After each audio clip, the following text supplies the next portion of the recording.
Hello, in front of me I've got Huawei Mate 10 Pro. In this video I'll show you how to set custom notification sound. In the beginning, enter settings. Now go to sounds and vibration, notification sound, and select your new notification sound from the list of the custom sounds.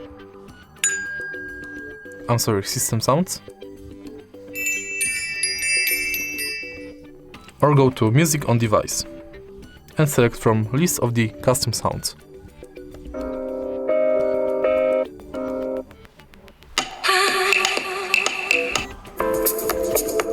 Go back and it's set.